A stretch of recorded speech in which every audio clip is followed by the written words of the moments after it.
ఒక వ్యక్తి ఉన్నాడు. అతను ఒక గుండు సూది కంపెనీలో పనిచేస్తున్న అతను ప్రతిరోజు అనగా సోమవారం నుండి శనివారం వరకు క్రమం తప్పకుండా పనికి వెళ్తాడు. పనికి వెళ్లి సోమవారం నుండి శనివారం వరకు పని చేసి ఆదివారం ఖచ్చితంగా క్రమం తప్పకుండా ఆలయానికి వెళ్లే అలవాటు ఉంది. అతను తల్లి తనను ఆ రీతిగా పెంచుకుంటూ వచ్చింది. ఆదివారం దేవుని దినము నాన్న నువ్వు ఎక్కడున్నా ఏ స్థితిలో ఉన్నా మందిరం మాత్రం విడిచిపెట్టొద్దని క్రమముగా పెంచుకుంటూ వచ్చుట ద్వారా పెద్దవాడై ఉద్యోగం వచ్చి భార్య పిల్లలు వచ్చినా కూడా ఆ మాట తప్పకుండా సోమవారం నుండి శనివారం వరకు తను ఉద్యోగము చేసుకొని ఆదివారం వచ్చిందంటే క్రమము తప్పకుండా మందిరానికి వెళ్ళేవాడు. ఈ విధముగా వెళ్తున్నప్పుడు ఆ కంపెనీ యజమాని గమనించాడంట. గమనించి ఇదేంటి సోమవారం నుండి శనివారం వరకు ఈయన క్రమం తప్పకుండా వస్తున్నాడు, ఆదివారం మాత్రం కనిపించట్లేదని ఒక రోజు ఆ కంపెనీ యజమాని పిలిపించి, ఏంటి నీవు శనివారం వరకు వస్తున్నావు గానీ ఆదివారం కంపెనీలో కనిపించట్లేదు, నీ ప్లేస్ ఖాళీగా ఉంది అంటే ఆ వ్యక్తి అన్నాడంట, అయ్యా సోమవారం నుండి శనివారం వరకు అది నా కొరకు, నా కుటుంబం పోషణ కొరకు, కానీ ఆదివారం వచ్చిందంటే నా ఆత్మకు పోషణ కావాలి. ఈ లోకంలో నేను సోమవారం నుండి శనివారం వరకు బ్రతకాలన్నా, నేను ఈ లోకాన్ని జయించాలన్నా, ఈ లోకంలో వస్తున్న వాటిని ఎదిరించాలన్నా ఆదివారం దేవుని ఆలయానికి వెళ్ళి దేవుని వాక్యమును నింపిని ఆత్మ చేత నేను నింపబడినప్పుడే మిగతా రోజులు నేను ఈ లోకంలో బ్రతకగలుగుతున్నాను. నాకు ఇదొక్క దినము నాకు మీరు సమయం ఇవ్వండి. సోమవారం నుండి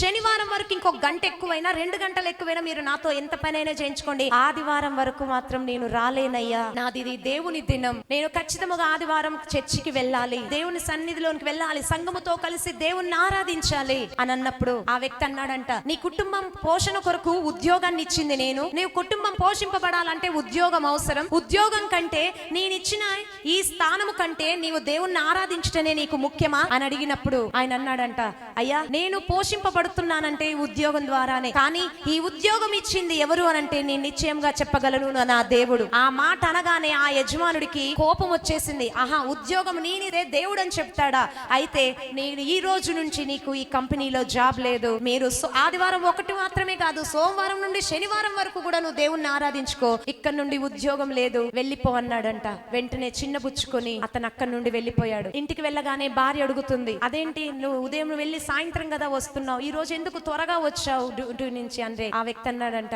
నన్ను ఉద్యోగంలో నుంచి తీసివేశారు. ఎందుకు తీసివేశారు, నీ వల్ల ఏమైనా ప్రాబ్లం జరిగిందా, ఏమైనా పొరపాట అని అడిగినప్పుడు, లేదమ్మా నేను చర్చికి వెళ్ళడం వాళ్ళకి నచ్చట్లేదు, ఆదివారం కూడా పనికి రమ్మంటున్నారు, అందుకే నాకు వారు నేను రాను అని చెప్పాను, అందుకే వారు పనిలోంచి తీసేశారు అనగానే మామూలుగా స్త్రీ అయితే అయ్యో రేపటి నుండి మన పోషణ ఎలా అని బాధపడుతుంది. కానీ ఆ స్త్రీ వెంటనే 2 చేతులు ఎత్తి దేవుని నామానికి మహిమ కలుగును గాక, యెహోవా ఇచ్చును యెహోవా తీసుకొని నేను దేవుని నామాన్ని గణపరిచి ఇద్దరు కలిసి మోకరించి ప్రార్థన చేశారంట. ఏకీభవించి ప్రార్థన చేసినప్పుడు ప్రార్థన చేసుకొని, అయ్యా నీవిచ్చావు, ఇంతవరకు నువ్వు నడిపించావు, ఇంతవరకు మమ్మల్ని పోషించావు, ఇంతవరకు నువ్వు తీసుకొని రాగలిగి నువ్వు ఇంతకు ముందు కూడా నువ్వు ఏదో ఒకటి మా కొరకు సిద్ధపరిచి ఉంటావు కదా అనే విశ్వాసముతో ఇక వారు వారి పెరట్లో చిన్న తోటలాగా వేసుకొని ఆ చిన్న పని, ఆ కూరగాయల మొక్కలు ఆకుకూర మొక్కలు వేసుకొని ఆ తోట పనిలో ఇద్దరు భార్య భర్తలు కలిసి వెళ్ళి పని చేస్తూ ఉండగా అతని షెట్టులోనికి ఏదో ఒక చిన్న పురుగు పాకినట్టుగా అనిపించిందంట. ఏంటి ఏదో పురుగు పాకుతుందని చెప్పి ఎవరికైనా ఏమనిపిస్తుంది, వెంటనే అదేంటో తీసివేయాలి అనే ఆ ధ్యాసలో వెంటనే తను ఏం చేశాడు, ఆ చేయి తీసుకొని వెంటనే ఇలా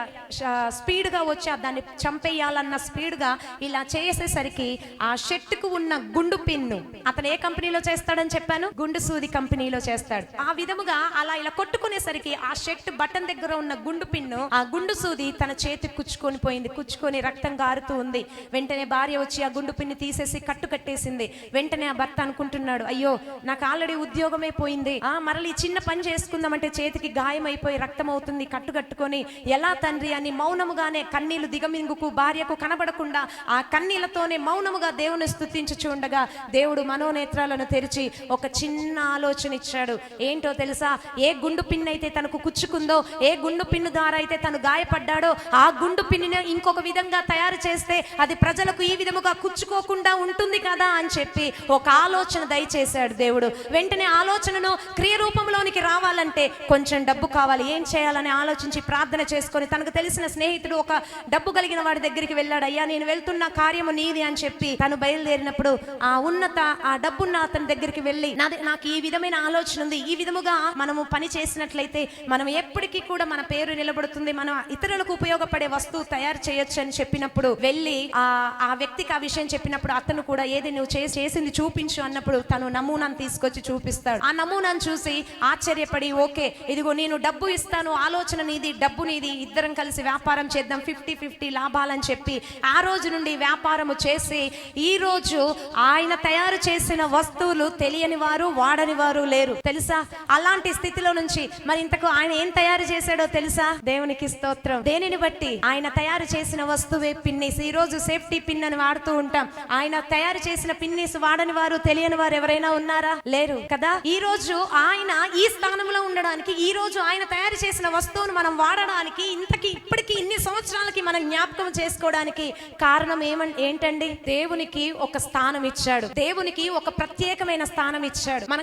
మన జీవితంలో ప్రతి ఒక్కరికి ఒక్కొక్క స్థానం ఉంటుంది. భర్తకు ఒక స్థానం ఉంటుంది, భార్యకు ఒక స్థానం ఉంటుంది, పిల్లలకి, తల్లిదండ్రులకి, ప్రత్యేకంగా ఒక్కొక్కరికి, బంధువులకి ఒక్కొక్కరికి ఒక్కొక్క స్థానం ఇస్తాం. కానీ అందులో దేవుని స్థానం ఏది? దేవుడు వెతుక్కుంటున్నాడు. నా స్థానం ఎక్కడా అని నీ హృదయంలో వచ్చి చూసినప్పుడు అన్ని నీ హృదయంలో ఉన్నాయి, కానీ ఆయనకు స్థానం లేదు. అతని పేరే వాల్టేర్ హంట్. ఏం పేరంట? వాల్టేర్ హంట్ గారు.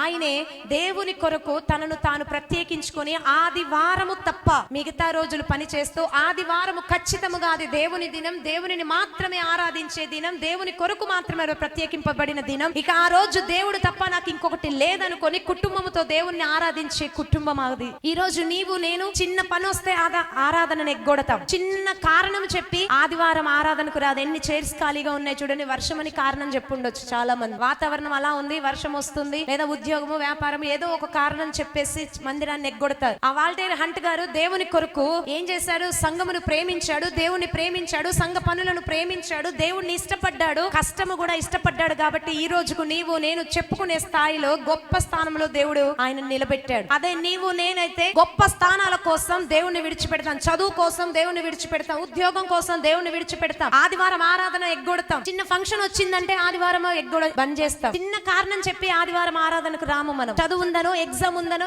ఇంకేదో కారణాలు చెప్పి మనం ఎగ్గొట్టేస్తాం. ఆదివారము నిర్లక్ష్యం చేసేస్తాం. ఉన్నత స్థానాల కోసం, మంచి ఉద్యోగం రావాలని, మంచి వ్యాపారం జరగాలని, లేకపోతే మంచి మార్కులు రావట్లేదు కాబట్టి సండే కూడా కాలేజీకి వెళ్ళాలి, సండే కూడా స్కూల్ కి వెళ్ళాలని, ఈ ఒక్కరోజు చేస్తే ఇంకోటి ఏదో బెనిఫిట్స్ వస్తాయని ఉన్నత స్థానాల కోసం పాకులాడుతూ దేవుని సన్నిధాన్ని మనం నిర్లక్ష్యం చేస్తూ ఉంటాం. జాగ్రత్త.